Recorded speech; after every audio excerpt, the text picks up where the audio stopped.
Good morning, and hope everyone is well. This is the fourth in a series that we've been looking at for the High Holy Days. The first one was an introduction, look at the month of Elul, and then the second two were on Rosh Hashanah, first day and second day. And this one is going to just very, very gently look at a few aspects of Yom Kippur, because of course Yom Kippur is such a vast day with so many things going on that it's not so easy to do it justice in an hour. So we'll be looking at a few things, but there's loads more that we could, and ample things for everyone to look at over the day, whether they are in shul, outside shul, or at home in the garden, or in their flat, according to choice and according to the law, which, as we know, changes on a daily basis and then is not necessarily enforced. But we have to do what's right and safe for us. That's the important thing. So before we start on Yom Kippur, last week I said what I was going to do, but sort of ran out of time again and missed out Avinu Malkeinu, which I'll talk about now briefly, because we'll be saying Avinu Malkeinu, which is a prayer which you've probably heard about or seen, and you're used to saying. We say it on Rosh Hashanah, and we say it on Yom Kippur, and we say it on every fast day, except for one. There's always has to be an exception, and the exception is Tisha B'Av. So we don't say it then, but we do say it on every other fast day, morning and afternoon. Avinu Malkeinu. This year on Rosh Hashanah, we don't say it on the first day because it's Shabbat. Because Avinu Malkeinu is a whole load of requests to God, and we tend not to ask God for things on Shabbat. So what about, I hear you say, what about if Yom Kippur is on Shabbat? Well, actually we miss it out then as well. We do say it, however, just before Yom Kippur goes out, we say it in Ne'ilah, in the last service. So let's just, I'm going to pull it up on my screen, but if you want to look in your own machzah, you'll find Avinu Malkeinu towards the end of Mariv on Yom Kippur.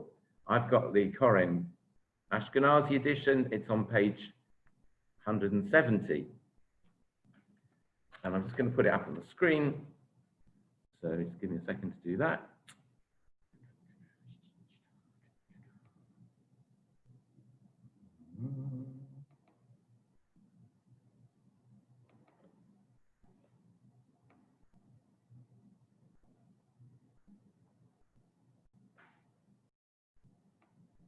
Okay, is it there?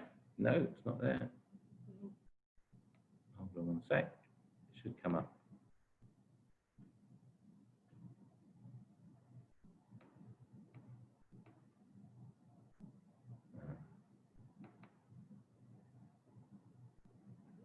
Right, Avinu Malkeinu, as you can see, and as you may well remember, is a very long prayer. There are, in fact, 44 lines, which is quite a lot, all beginning with the words Avinu Malkeinu. Now, if you think about it, Avinu Malkeinu is a bit of a contradiction, unless you are someone like Prince Charles, for example, and if his mother was actually, if it was his father who was the king. So Prince Charles is able to say every day, Avinu Malkeinu, Daddy and King, my father, my king. Not many others of us can say that, because a king, as we remember, the sort of king we're talking about is a very, very all-powerful king who can do anything. And Avinu is your father, which is hopefully a far more pleasant and intimate person. So these two words put together show that we hope that God is obviously someone who is very powerful, but someone also who will listen to us and help us. So in the Talmud already, it's mentioned that Rabbi Akiva, and he died in 135 CE, so we're talking about a long time ago. he invented this sort of prayer, Avinu Malkeinu, and apparently he successfully ended a drought with it. He just had 2 verses beginning with that, but people thought, oh, this is a good little a good prayer, because other people had tried to end that drought and they didn't have this these 2 words in their prayer. It didn't work. He did. So they started with the 2 verses, and later on it expanded to 5 verses. And of course, as befits the Jewish religion, and my little triangle, my inverted triangle last week showed that we start with a little point at the bottom and we end up with a massive surface at the top. So we start with 2 verses, soon goes up to 5, and now we have 44, I believe, if you count them. I did count them just before to double check that my notes were right. 44 verses.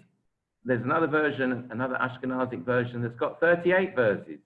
I'm not sure if that's the one that we're used to saying in England. I haven't checked back. The maximum apparently is in Salonika, where there's 53 verses. The Yemenites only have 27. The Mizrahi Jews 31, 32, and the Sephardim only have 29. They don't feel that there's so many things that they want from God. So we're asking for a whole load of things. They all begin with the Avinu Malkeinu, and most of these are, it's like a wish list. And of course, we start off, we say the first one together with the reader, and then there's a batch,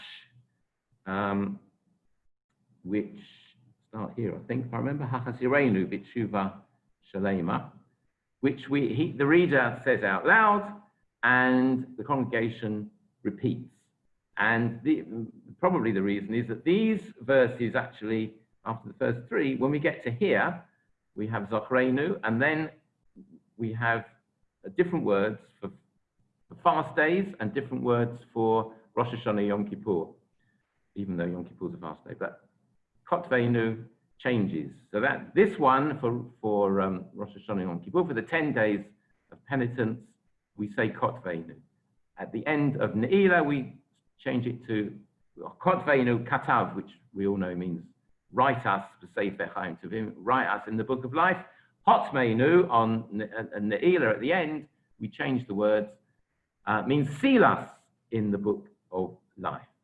And on other fast days, we just say Zochreinu, remember us in the book of life. So that they change, and here go down to here, and then we go back to silently saying Avinu Malkeinu. And at the end, if you remember, the famous line in the Routledge, I think it's the Routledge, where it says the last verse is said silently, and everyone belts it out with that glorious tune, Avinu Malkeinu, Chaneinu Vaneinu, Ki Ein Banu Ma'asim. So that's sort of a typical way things have changed. So originally, obviously, it was said quietly, but now we don't. We say it out loud, and we also open the ark. If you're a Sephardi, apparently, then you don't open the ark. So some shuls do, some shuls don't. Each community follows the tradition that they have. We certainly do open the ark, and all stand up. They make a big deal of that. So we say this prayer from the second day this year of Rosh Hashanah. We say it in the evening, and we say it in the morning services at the end of. And we say that not only then, but we say all 10 days. So the days in between Rosh Hashanah and Yom Kippur, we also say it. And finally, on Yom Kippur itself, we say it several times. Evening, morning, afternoon, wherever you can put it in. And sometimes, if running out of time, the Chazan can miss one out, maybe in the afternoon service. Anyway, that's a bit about Avinu Malkeinu. So I just also mentioned the 10 days of penitence. So there's 2 at the beginning, Rosh Hashanah, and 1 at the end, Yom Kippur, which means there's 7 days in between, where we add in, when we say the Amidah, the special verses at the beginning, and the special verses at the end, and we say Avinu Malkeinu, and we do various other things, including, of course, every day, starting from this Shabbat night, from this Saturday night or Sunday morning, when we start saying Selichot, which go all the way through until the day before Yom Kippur. The longest one, the longest of these Selichot, is on Erev Rosh Hashanah. It's a massive thing, and if you say it properly, it takes a good hour. And the shortest one, believe it or not, is Erev Rosh Hashanah. Is Erev Yom Kippur. That's the shortest one. We just say a few, just to keep everyone happy, but there's so much to do for Yom Kippur that we don't make a big deal of it. And also, of course, we're going to be saying we're going to be doing all these Selichot for a whole 25 hours. Okay. There's also a psalm, an extra psalm we add in before Baruch Hu, and a couple of other things that pop up now and then. So also on Friday night, if you're davening on Friday night, there's one particular place at the end of the Amidah on Friday night when after the Amidah, the reader says a passage, and there's a word there that changes from Ha'el HaKadosh to HaMelech HaKadosh. And the trick every year is to remember to say it right, because nearly all of us forget, and then suddenly oh gosh, and then you have to say it afterwards. But it's HaMelech, because that, if you remember, is one of the keystones of the period. God is the king, and hence Avinu Malkeinu. Now, Johnny Lieberman, I'm not sure if he's going to have time now. He was going to have a look at Avinu Malkeinu in depth, considering it's taken him at least 3 sessions to look at 2 lines of Kol Nidrei. Not sure he's going to get there, but that's a little background. There's far more there to look at if you want to. So now I'd like to move on to Yom Kippur itself, and I'm going to try and find a different screen to share. Has that changed over? Probably not. Oh, it has. Oh, okay. I'm getting the hang of this now, everyone. It's all very clever. So we start Erev Yom Kippur with Mincha, and we normally say Mincha earlier on in the day, before we have our final meal. So 2 or 3 hours before Yom Kippur, we say Mincha separately. And everything starts quite normally, Ashrei, as per normal Amidah, the normal weekday Amidah. Remembering that we add in these special bits, yes, Zochreinu l'chaim melech hafetz b'chayim, and Mi chamocha av harachaman, Zochet tzor l'chaim brachim. We add that in, and we say HaMelech HaKadosh at this point. Normal weekday Amidah with a couple of changes within the Amidah. Yeah, these are the other things where we change it to HaMelech HaMishpat. HaMelech pops up again. Okay. Otherwise, it's all pretty much the same. And then towards the end, when we come to Modim at the end, we add in Uchatov l'Chayim, and we add in something else. Oh yeah, we change the words at the end so that we add in B'Sefer Chayim. So there's a lot to keep your eyes on. It's all written down in your Siddur, or you'll be using your Machzor for this. So then we're just thinking we're coming to the end, and of course we're not, because we start with our confessions. So even before Yom Kippur starts, we are confessing, and we start with the Ashamnu. This is all done without repetition by the Amidah, so it's done silently. And remember, with the beating of the heart.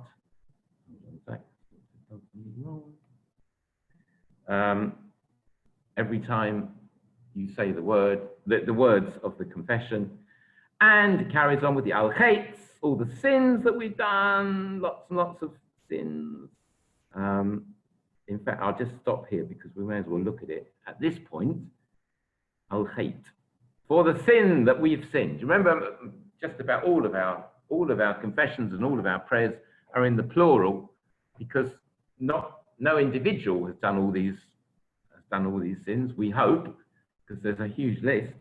But between everybody in the Jewish community and indeed in the world, it's pretty certain that they have all been committed. So we talk about Chatanu, we are doing it. And if you look at the words, Al chet shechatanu lefanecha ba'ones, I'm just going to point out something I pointed out before, ba'ones uvratzon, that's an aleph there, can you see that? And the next line, lefanecha be'imutz, there's another aleph. And then we have bet, another bet, gimel, gimel, and so on through the aleph bet. This, as we know, is a system that's used often. We just passed one where we used it, going back to Ashamnu, which we're all familiar with. Ashamnu, Bagadnu, Gazalnu, Dibarnu, Dofi, Hey, Vav, Zain, Het, Het, Yud, Kaf, Lamed, Mem, Nun, Samach, Ein, Pei, Sadi, Kuf, Reish, Shin, Taf. So it's there. The alphabet is used because not only because it helps us remember in theory, but because it's happened so many times you can't possibly remember anymore. But it's because of the mysticism that the letters of the alphabet, which clearly go back to the beginning. They go back many, many years. We can relax in the knowledge that the alphabet we're used to now is the same that they had in the days of the Mishnah, if not before. Well, will be before as well in the Torah, days of the Torah. And we use all those letters as a sign of completeness. If you can do something for all the letters in the alphabet, then you are covering everything. That's the theory behind it.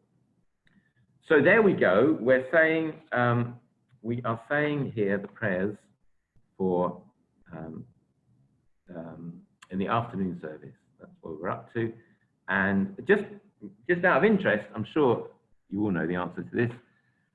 Does anyone want to pop in and tell me when else do we say this particular Amida with all the confessions at the end? Not only do we say it on Yom Kippur, but there is another occasion. And indeed, it might not be only once in your life. For many people it is, but not for everybody. Anyone remember? When else do we say it? Very good, Paul. That's absolutely right. Then the afternoon service, when you're getting married, the idea is you're supposed to say this Amida. And I was always told, or I was told, not always told, once, for goodness sake, do your Amida before you get to shul, because we're not waiting for you, the Hatan, the groom, to say this long Amida. So please say it before you come to shul separately, which is a very good advice. There we go. And then we end up Mincha as every afternoon service until the end of Sukkot with the David Hashem Ori. Remember that one? We talked about that briefly last week.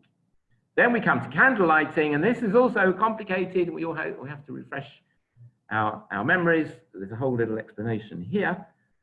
We light our normal 2 candles that we light for Shabbat and Yom Tov.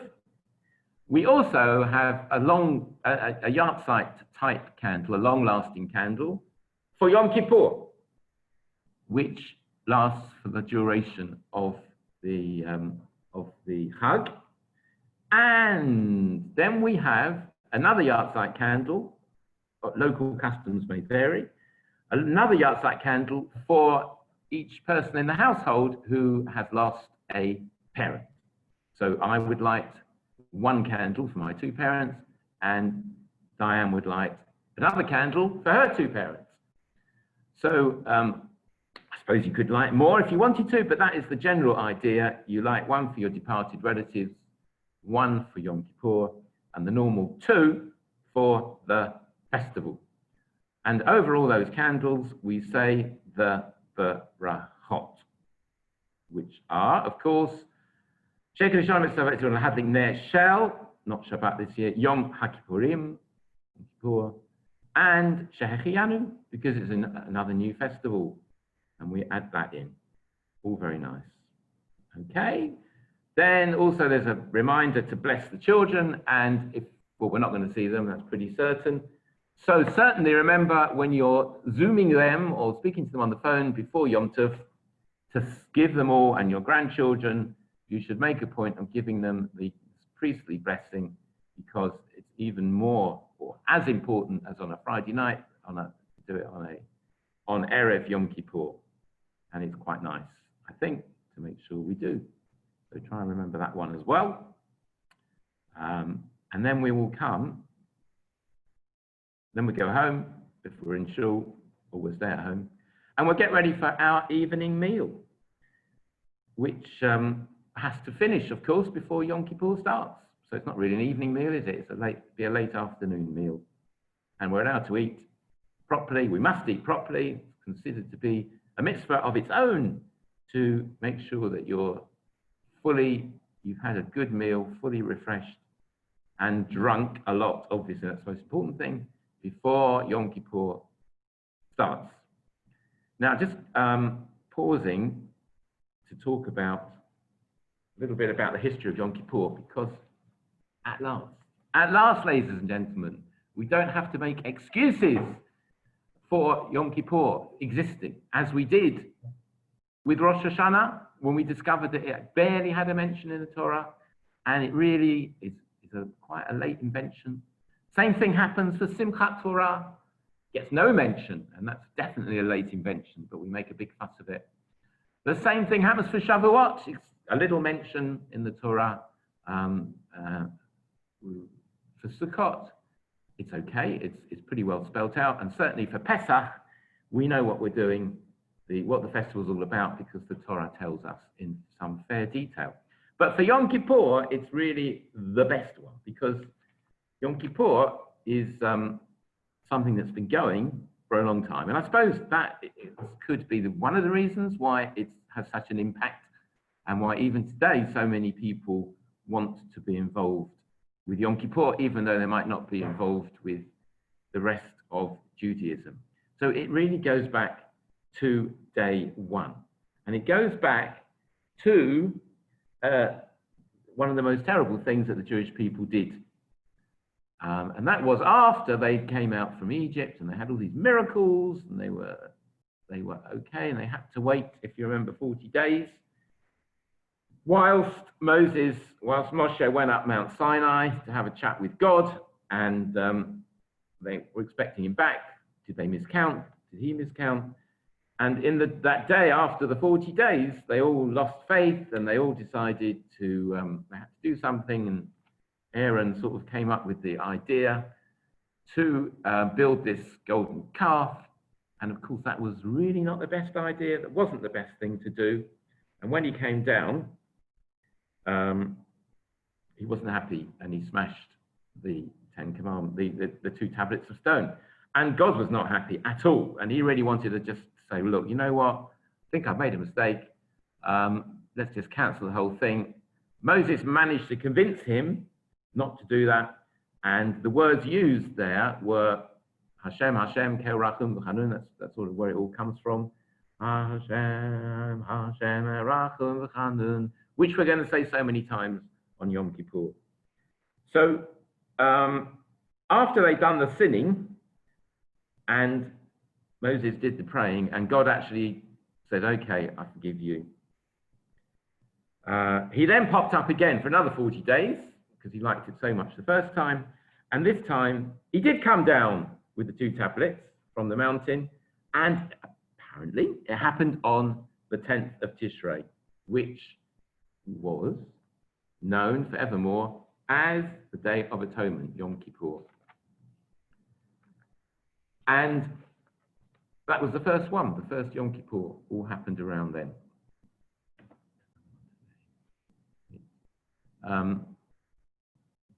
Just one second. Oh, okay, hang on a sec. Yeah. Yes, so the following year, when they were in the desert, they'd received the tablets, and they built the Mishkan, if you remember. And then everything was different, because there was a proper service. It's all spelt out in the Torah, exactly what had to be done. And the service in the tabernacle was a big thing, because the high priest would perform the specially prescribed service. And highlights of that included offering incense in the Holy of Holies, the Kodesh HaKadoshim. And we have this weird little lottery with the 2 goats, if you remember, which is, again, it's all spelled out in our laning on the first day of Yom Kippur, on Yom Kippur morning. The 2 goats, one of which was offered up, and the other one was used as the scapegoat. That's where the word scapegoat comes from. And upon it were sort of were placed, in inverted commas, all the sins of the people.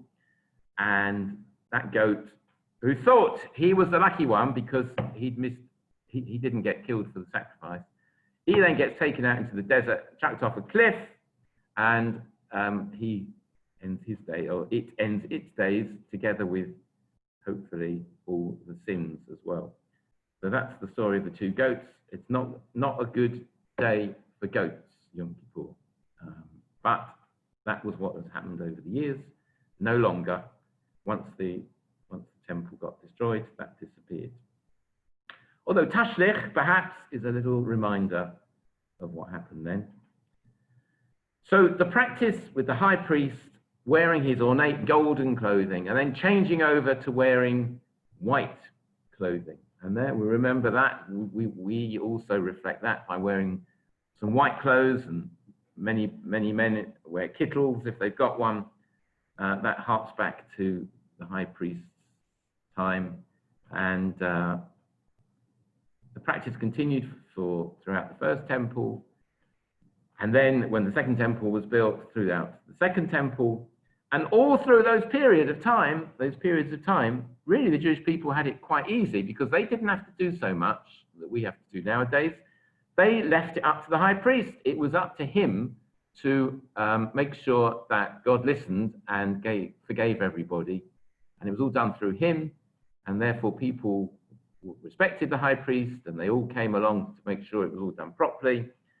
But after the second temple was destroyed in the year 70, Yom Kippur service took a big change of heart. There was no more temple, and the people themselves had to take on the responsibility.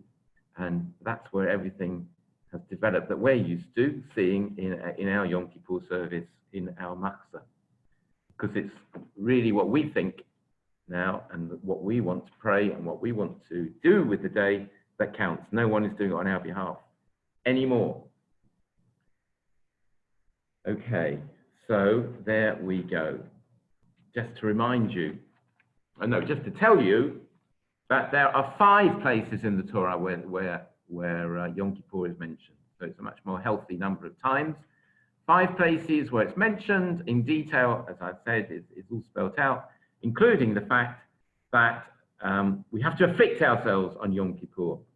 And this is what I was going to remind you, I'll do it now. There are 5 actions that we have to be careful of, to avoid. Just remember that, in 5 places in the Torah, and 5 acts of affliction. The first one is no eating and drinking.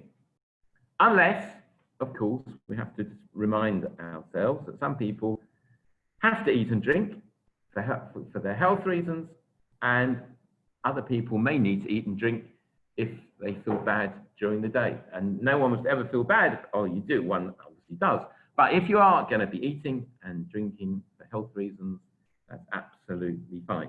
And we all remember, those of us at least who were in Poleg, the first year we arrived, I think it was, yes, probably, when our rabbi stood up in shul and says he's really feeling ill, and the doctor stood up in shul, so at Kol Nidre, just before his sermon.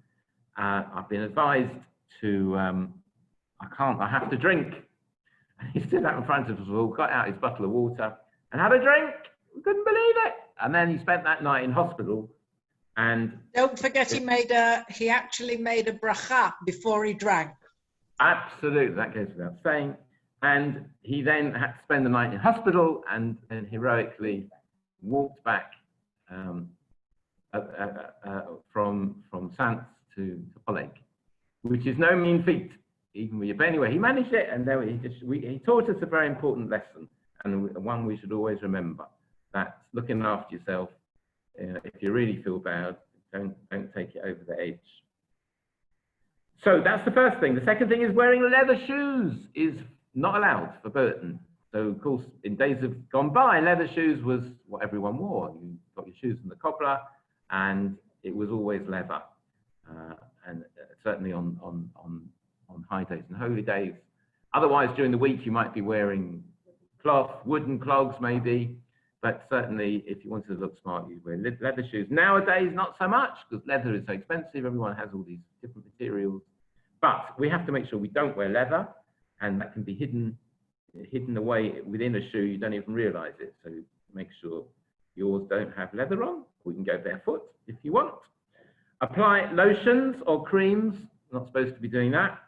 We're not supposed to wash or bathe, and neither are we supposed to engage in marital relations. So that's a list of 5 things, quite significant things that we don't do during Yom Kippur.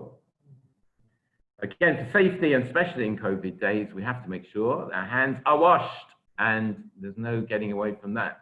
Otherwise, we're asking for trouble. Now, remember the 5 places is mentioned in the Torah, and 5 things we're not supposed to do.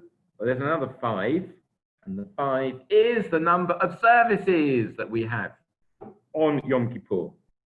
Uniquely, we have 5 services. Starting off with Mariv, then we have Shacharit, the morning service, then we have Musaf. This is all just like normal. We have Mincha, but we end up, of course, with Ne'ilah, the extra one we stick in it just before the end of Yom Kippur, which is a whole Amida of its own, and it is the only time we have 5 services. What other religion has 5 services regularly?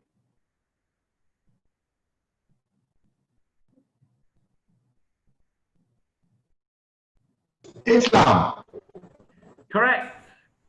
They do indeed. So they remember what they knew all stemmed from Judaism anyway. So they picked on the 5. They do a lot of bowing down and kneeling and prostrating themselves, which we used to do. But when they came along, we had to stop doing that because, you know, we don't like doing things that Goyim do, Chukat HaGoy. Yeah. And we just keep that going on Rosh Hashanah, Yom Kippur, the prostrating oneself and the bowing down, which we'll come to a bit later on. So we've got 5 places is mentioned in the Torah, 5 things we don't do, and 5 services. 5 services, which now we're gonna look at. Okay, we're not going to look at because we can just quickly spend a few minutes breezing through the overview, starting with the evening service. And we know what happens at the beginning, don't we? Before Kol Nidrei, because we start off with, here it is on my book, the Kol Nidrei. And I'm not going to say anything about Kol Nidrei because as there's already 2 recordings on the Dr. Lieberman's YouTube site, very interesting. And if you haven't heard them yet, I recommend that you do. I think there's a 3rd one coming up this Sunday. It's incredible what we don't even realize. Really, Kol Nidrei is all a bit of a mess. If you analyze it, it doesn't make much sense. And all these vowels, what's going on, you can't just annul vowels just like that. But we try to do it here. And then, of course, that's upset a lot of people over the centuries, especially the non-Jewish people who pick on this as proof that the Jews can't be trusted. I think that's what he's going to be looking at on this coming week. So look out for that. But, of course, we all know the tune. Also, that's been talked about, that it's, no one really knows where it comes from. It's very old, there's no question about that. But does it go back before the Middle Ages or even before that? Don't know. But everyone has the same tune, and it's a very clever tune because somehow or other it just does the job, doesn't it? It makes us all think. We say that 3 times, getting louder each time as we say it. That sets the scene before we start Mariv proper. Incidentally, all these things, if we're going to be at home, you can say. There's no question about it. Just about everything in the book you can say if you're on your own, except for those bits that we already talked about that you can't. The first of which comes up in a couple of pages afterwards, just before we start the evening service properly. Here we go. Baruch hu et Adonai hamavorach. And Baruch Adonai hamavorach in number 8. If we're on our own, we don't say that, because it's a shout out to everybody. It says, come on everyone, bless the Lord who is to be blessed. And then the congregation answer, okay, we're blessing the Lord who is forever and ever, who is to be blessed. So the only reason we don't say it is because it doesn't make much sense if you say it, because it's like one man is shouting out to 10 other people, please will you now do the blessing? And everyone says, yes, I'll do the blessing. So we miss it out. Incidentally, if you did say it, it's not like it's a terrible thing. You've committed no grievous error, but it's just meaningless, so we don't say it.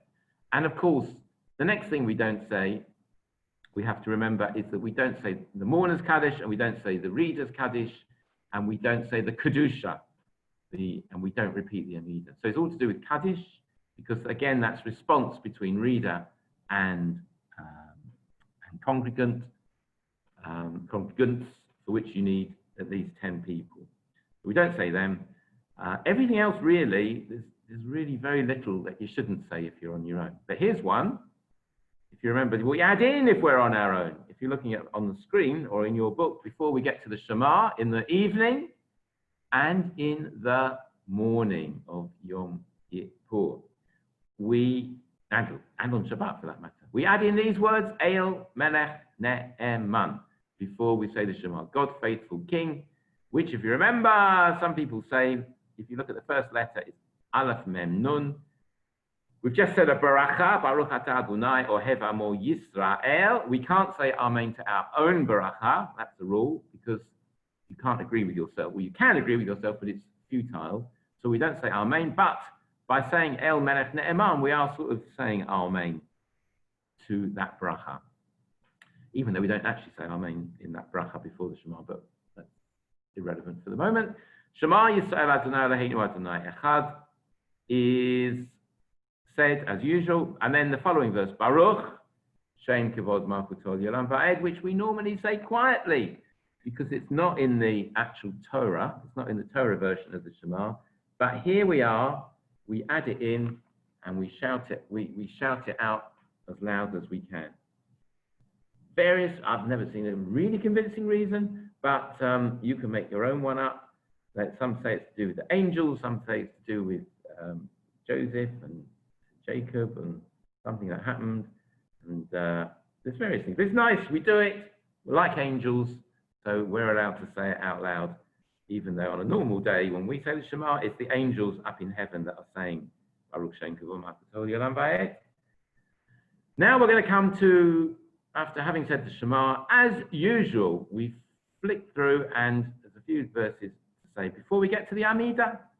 Normal situation, Amida is said on Yom Kippur just like every other day. And if quick revision, on every other day in the weekdays, the Amida has got 19 blessings, originally 18, Shemona Esrei.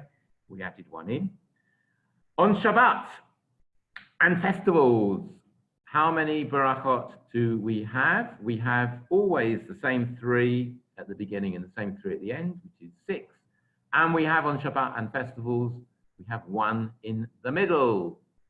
Rosh Hashanah is the exception to the rule for Musaf, where instead of having 1 bracha in the middle, we have 3, because we have 1 bracha for remembering, 1 bracha for kingship, 1 bracha for the shofar, the 3 sections of the Musaf Amida.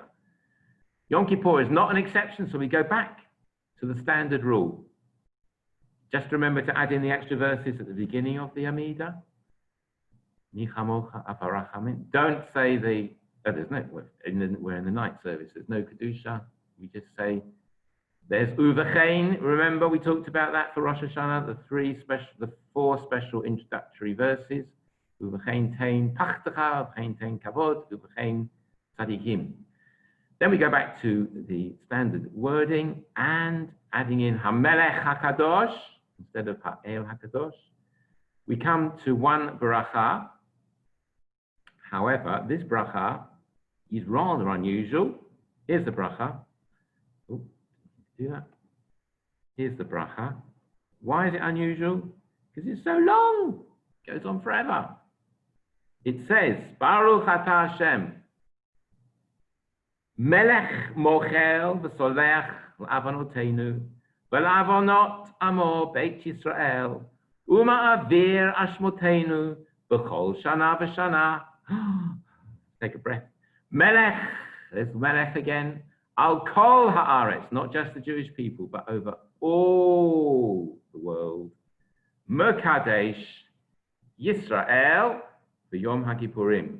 So may he bless, may he sanctify Israel and the day itself. The bracha is always sanctifying the day.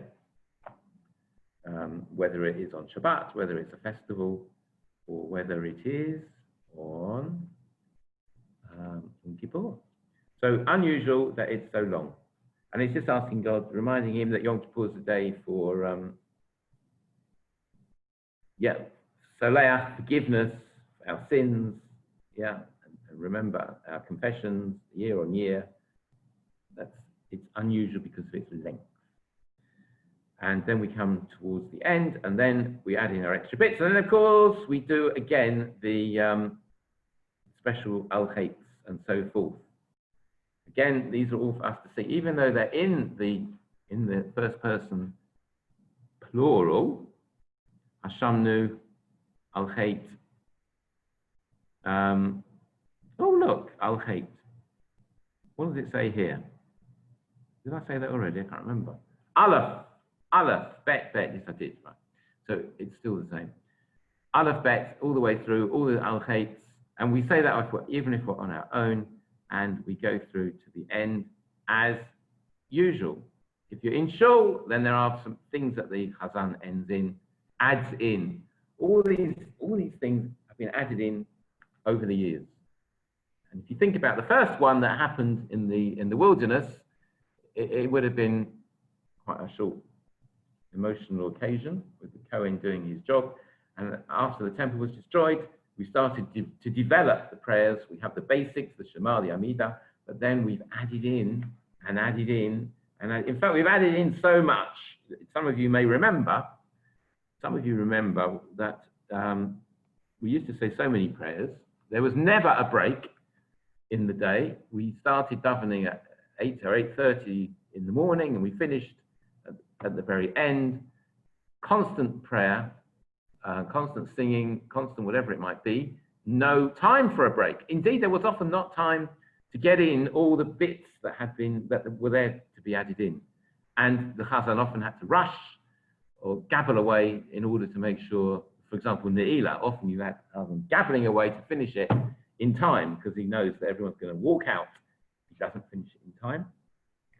So, and then what happened, maybe, how many years ago now? Maybe 40, 50 years ago. I imagine. They started to remove some of the extra bits, the powers that be, in the United Synagogue and elsewhere. And what we do in our shul now is a very much thinned down edition. And you'll find that I would say the majority of your machzor you don't actually look at. Because it says, some people say this, but we don't say that. Okay, wherever it says some people, you can be assured we don't say it. And then it also refers you to the end of the book. I think that's true in here as well. Yeah, all the Piyutim, all these lovely poems that have been invented and made up, and must have taken people a lot of hard work, and they were all said, but now they're never said.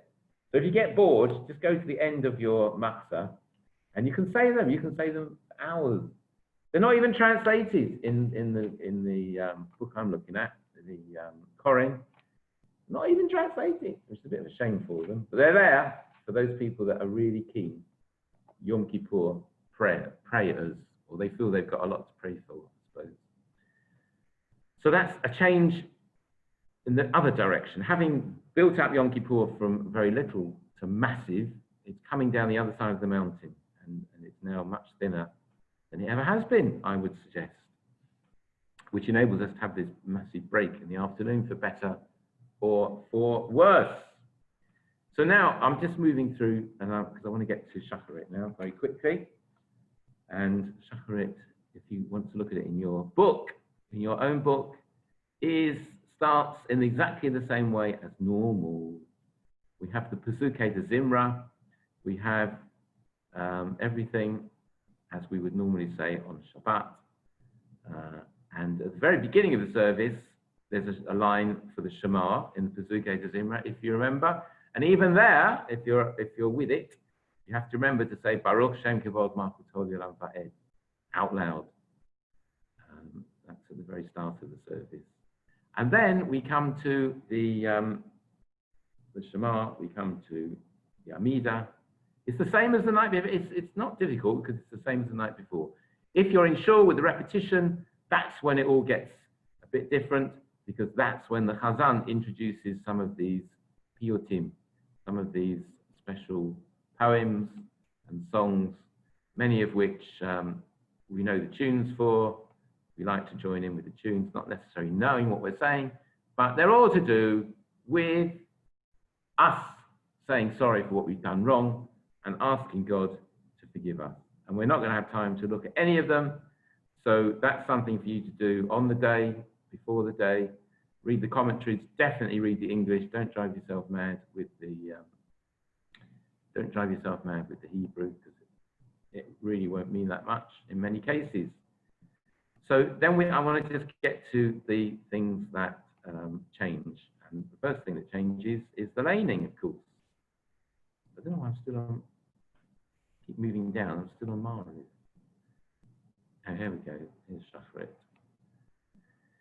So the first thing that changes is, of course, the laning. And when we come to the laning, this time it's easy to choose the section from the Sidra of Acharei Mot in the middle of the Sefer Torah, because it tells us exactly all about Yom Kippur. You remember on Rosh Hashanah? What was the laning? It was the story of the Akedah. Perhaps mainly because there's nothing in the Torah that we can use, because there's only 2 or 3 lines that actually talk about it. But here, and I may get to it eventually, but I don't need to be there. I'll keep scrolling down as I talk. So we have in Yom Kippur's laning, it's all about the service that took place in the wilderness. And it dates, as I said, from the 2nd year of the journey in the wilderness. And it's a prototype for the later service for the high priest in the temple, and indeed, ultimately, for the service that we have now. So it's really, you can rest assured that what we're doing in Yom Kippur is really ancient. Okay? And it talks about in great detail what happened, what the high priest wore. It talks about these 2 goats, the Azazel, the one that was sent away and chucked off a rock, didn't have a very nice ending, and on which the high priest had placed all the sins of the Jewish people. So that the idea is he put his hands on the goat, transferred the sins to it, so whether we're guilty or whatever it is, they're all going to be washed away and written off, because this goat is going to do it for us. And as I say, that's where the scapegoat comes from. So it's very interesting that that word, which is used a lot in English, actually comes from the Yom Kippur davening, Yom Kippur laning. Then we move on to the Haftarah. Sorry, no, before we get to the Haftarah, we have the Maftir. Yes, we have the Maftir. And, oh, incidentally, yes, on Yom Kippur, just to remind you, it's the only day we call up 6 people. We call up 6 people. Just to go through it again, on normal weekdays and Saturday afternoon, Shabbat afternoon, we call up 3 people. On Rosh Chodesh, we call up 4 people. On the Chagim, the 3 foot festivals and Rosh Hashanah, we call up 5 people. And on Yom Kippur, we call up 6 people. But on Shabbat, which is considered to be the most important day of the year, of the week, of the year, it trumps even Yom Kippur. Some say, not everyone says that, but it does seem to, because there's things that we don't do on Yom Kippur if it falls on Shabbat. So, yes, what was I just saying? What happens is that we call up 7 people on Shabbat. So we call up 6 on Yom Kippur. After the laning, we then, as usual, turn to our second Sefer Torah and we read the Maftir, which is always, this is no exception, the offering for the day, the temple offering, which happened in the tabernacle or in the temple. So it's here somewhere. Now we'll caught up with myself on the screen, not that it really matters too much. The Haftarah follows, and the Haftarah is a little bit unusual. In fact, you may say extraordinary. It's from Isaiah, and it is not what you'd expect, because it includes the bits where Isaiah says that God is really not interested in our fasting. So here we go. Here we are going to all this effort to fast for 25 hours. And then it says, well, to be honest, you're wasting your time, everybody, because that's not really what he wants. It's very nice. Thank you very much. More important, he says in this Haftarah, is to be nice to people that need you to be nice to them. So that means you have to help the poor people, and you have to help release people from slavery. And if someone's got no food or no clothes, you have to feed them or clothe them. And that, he says, you have to do, more important than all this fasting and praying to me. Once you've done that, once you've got a nice civil society where people are not lying in the streets starving, then you can think about praying to me. That's to God. So that's the thrust of the Haftarah, not really what you would expect, but it gets the priorities right. I think it's very important. Do we have the priorities right here in Israel? I don't know. They're always saying there's so many people that are poor, but there are so many charities that are constantly helping these people. I suppose the thing is to try and get everyone into a state where they don't need the help. But currently, I hope, because it seems that there are an endless number of charities dealing with poor people, and needy people, especially at this time when so many people are out of work. Hopefully, everyone gets looked after, but I'm sure there are many that don't. And we have to be on the lookout ourselves, because without that, it's all a bit of a waste of time. That's what Isaiah is saying God is thinking. Okay, so we've done that. Then we have Yizkor. Yes, Yizkor can be said when you're on your own. Absolutely no problem. You do not need a minyan. And in some ways, it's nicer because you don't have all these people running out if they haven't got parents, for this weird custom that makes no sense to me, since some of the prayers are in any case for people who have got their parents still alive. Yizkor Elohim, we remember our departed families, parents, and other members of the family, grandparents, wherever you want to remember, and friends and relations and important people who have died. A lot of important rabbis have died in this past year, either as a result of just general old age or helped along by the COVID-19. So there's a lot of people that are missing on this Yom Kippur that we can take the opportunity to remember. So then Yizkor, and people run out, people come back, all a bit disruptive, and then in normal times, the rabbi gives his sermon, because that's the peak time, isn't it? If you remember, everyone's in shul for Yizkor, so he grabs the opportunity before too many people sneak out, and he gives his drasha for the day. And then everyone runs away, so that often Musaf is, I'm sure it doesn't happen so much in Israel because everything's much shorter. But you remember those old days in our cathedral-like shuls when after the sermon, oh, it was so empty, wasn't it? Everyone disappeared through Musaf, Mincha, and then it all filled up again at the end before Ne'ilah. So Musaf, yes, let's have a quick look at Musaf, the second silent prayer of the day. If we're in shul, remember the Chazan has this Hineni special prayer that he says to himself, and some of it out loud, where he's trying to get in the mood. He's trying to get in the mood to represent Jewish people. That just reminds me that it ties in with the high priest, by the way, because if you remember, I mentioned the high priest was doing the atonement on behalf of the Jewish people.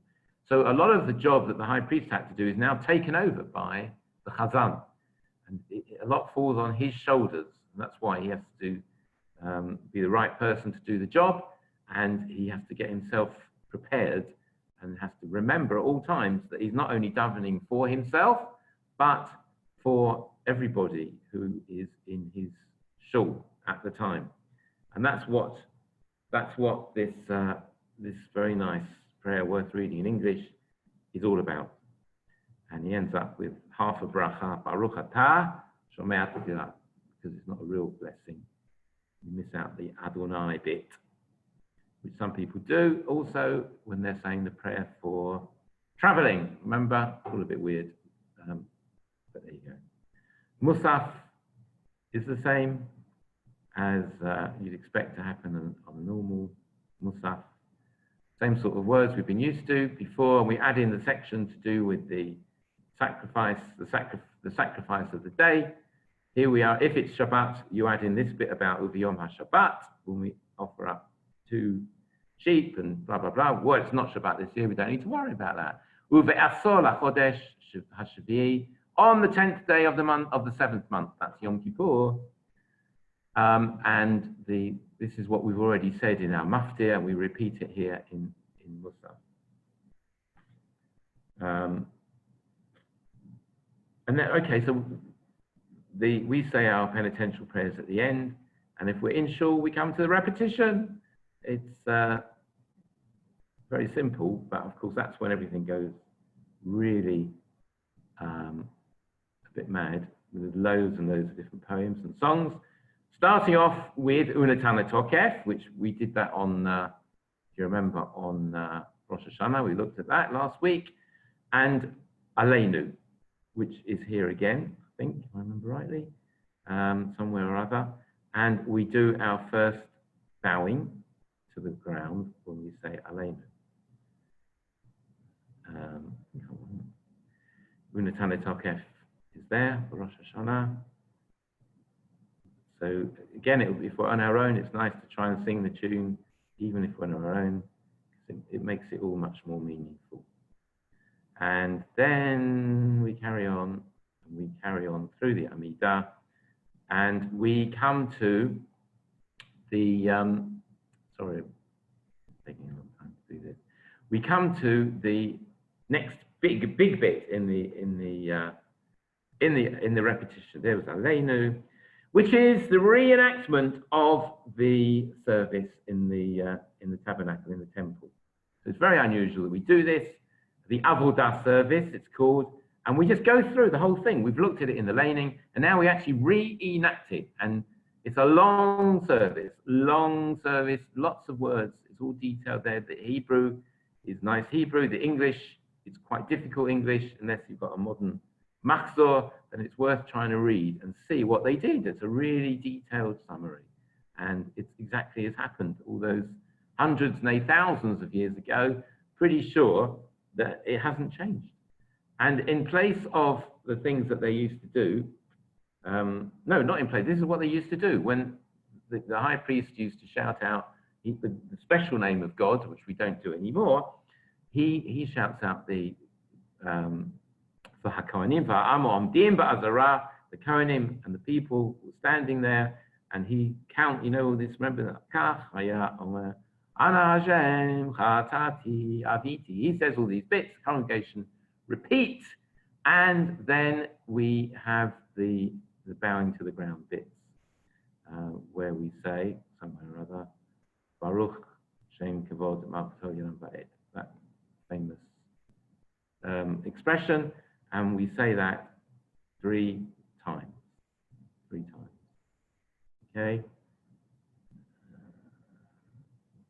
unusual. In fact, unique.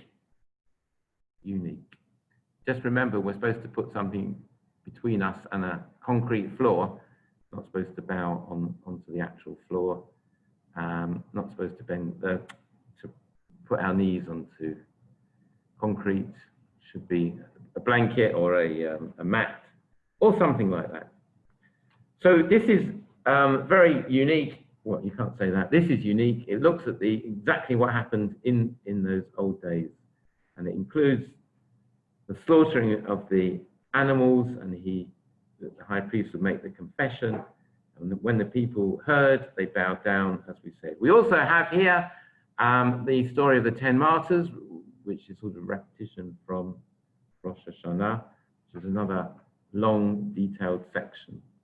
We have the priestly blessing, which, of course, in Israel, we have on each occasion, when there's a repetition of the Amidah. That's something we don't do when we're on our own, unless we're a Kohen. If we're a Kohen, we can bless all the time. But we don't do that if we don't have a Kohen with us, with a minyan. Then we move swiftly through after our break. That's when we traditionally take our break. Go for a little stroll, have a little nap, do some studying, have a little chat, whatever it might be. And we get ready to come back fully ready for mincha. Mincha, which is normally a very short service. Here it takes on a much longer phase, because, of course, we start off not as usual with Ashrei. Every Amidah, every mincha, every afternoon service, apart from this one, starts with Ashrei. That gets postponed to Ne'ilah. So we start off actually with the laning for the afternoon, which we do on Shabbat afternoon and Yom Kippur afternoon. And of course, we choose a really apt section. You can think of lots of apt sections, can't you? But what do we choose? If you remember, we choose the one where it tells us all about the forbidden sexual relations.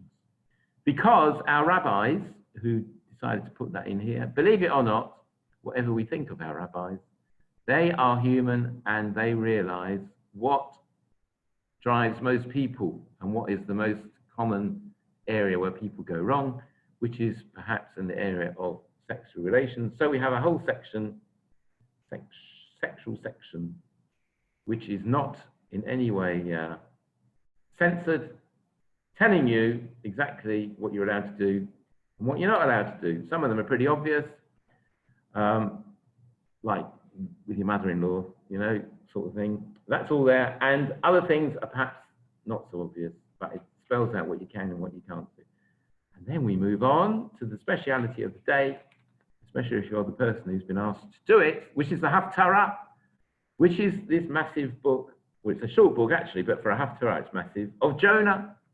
The book of Jonah comes in here and is also a bit of an unusual choice, because there's quite a lot of contradictions within it. It's a subject of its own. We're not looking at it in any depth now, but you know the story, how Jonah was told by God to go and save the great non-Jewish city of Nineveh and pronounce against it, because they're such a naughty people, that they were going to be destroyed. And the story we know is that he didn't fancy that idea. He was quite happy. Thank you very much. I'm not going to Nineveh, and I'm certainly not going to tell them what to do. I mean, they're not going to listen to me. So he fled, and we know that Japheth's got something to do with that, I think, hasn't it? That's where he went to. That it says that in the third verse. He went to Jaffa, found a ship, and he was going to Tarshish, which is not anywhere near Nineveh, and he paid his fare and went down into the ship. And of course, they had the big storm, and it ended up, they realized that it was this geezer's, Jonah's, fault, and they chucked him off with his permission. They chucked him off the boat. The storm stopped. Jonah got saved by this fish, massive whale. Slightly weird story. He was inside for a few days, then he came out, and then he realized, well, maybe he had to do what God wants him to do. So God tells him the second time, you're going to have to go to Nineveh and pronounce against them and tell them to mend their ways. But this time, so many amazing things had happened. He listened to God and he did it. And he told them, and they listened. And they were saved, which is, of course, reminding us that not only Jewish people, but anyone in the world can be saved if they repent, because that's what the people of Nineveh did. But then poor old Jonah got upset because he's now thinking, I've told them this is going to happen, but because they repented, it's not going to happen. So they're going to think I'm mad because nothing has happened. Everything's carrying on as normal. How will they ever really believe me that I am a prophet? Because nothing has actually happened. And then we end up in the story with the other slightly weird bit, which there's lots written about, where he sits under the plant, gourd, whatever it is, a big leaf plant for shade, because he was so exhausted. And then God takes that away from him. And he got very upset indeed. And he wanted to really die because everything was going against him. But at the end, he realized that he was there for a reason. God was there for a reason.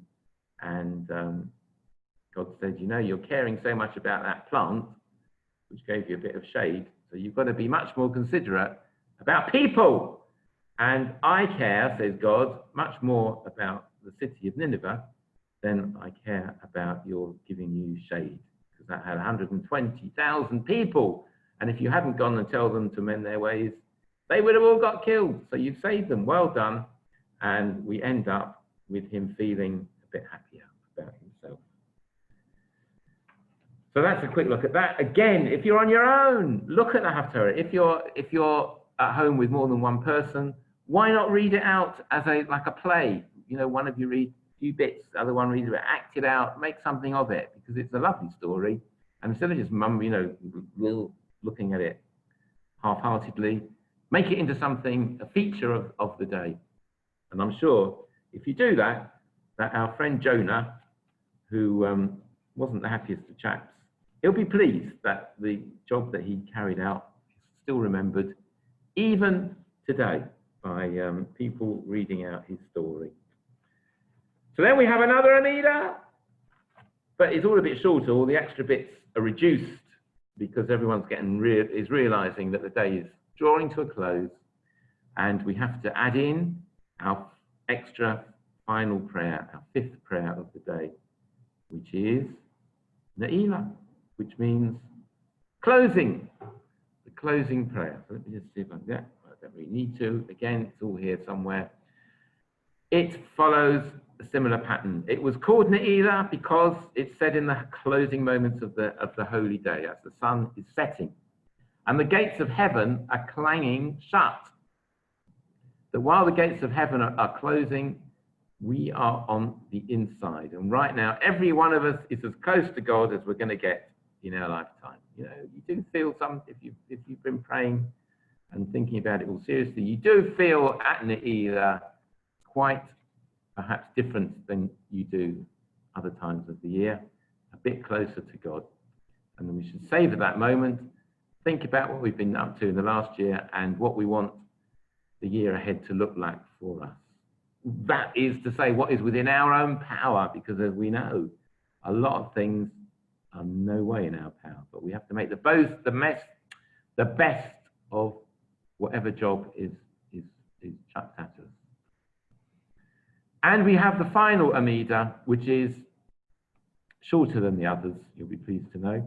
Here we go. The Ne'ilah service has got shorter Amida, and most of the hour and a bit that it normally takes is the final confessions, where we repeatedly say, Adonai, Adonai, Rachum v'chanun, Erech Apayim, that haunting tune, which also seems to be very, very well known, which we've said a lot during Yom Kippur, but we now, starting on Kol Nidre, but in fact, we'll start saying it on Saturday night. If you listen to the Lichot, and there's a recording, there's a Zoom that's going to be on here. You've all seen the message at 10 o'clock. Go to the Zoom and follow along. And you'll hear this tune, I think, unless Ravido does a different tune, which is always possible. But it starts then, and it goes on through the 10 days of penitence, and it ends with a vengeance at Ne'ilah. So that's when we say, mostly because we're really desperate, we've got the last chance for God to tell us that we are forgiven. And then we come to the end. And if you remember, at the end of Ne'ilah, it's sort of the highlight of the day for many people. When the Chazan says Shema, and the other, but he says Shema Yisrael, let's just find it here, hold on a second if I can. Shema Yisrael, everyone repeats it. And then he says,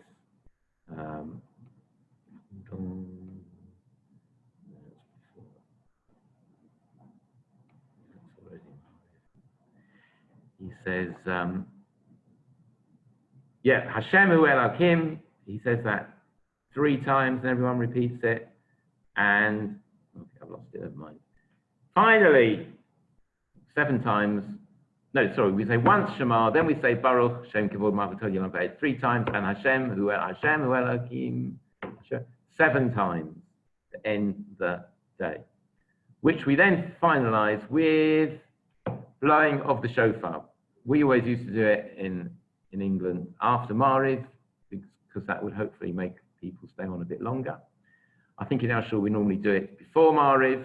One long blast on the shofar, and it's all over for another year. 25 hours of Yom Kippur, which we think about, and it really sort of normally passes very quickly. This year, if we're going to have to be on our own, we're going to have to think of things to divert our minds away from the food cupboard. And I'm sure if we just read lots of things, go for some walks, don't have to stay at home. Oh, some people do have to stay at home, but try and do something that varies your feeling. Otherwise, you can go slightly stir crazy, of course. And there we go. That's it.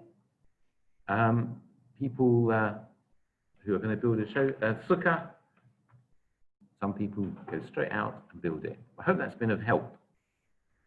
Just to remind us what it's all about, there's loads more, obviously. If you have any questions, you can ask now. If there's something you want to ask, please do. Otherwise, I wish you a wonderful Yom Kippur, and I will stop the recording at this point. And thank you very much. Thanks, Paul. Thanks, Elaine. See you. Bye. Thank you. You too. Good luck with everything. And Jeffrey just shouted. Lovely.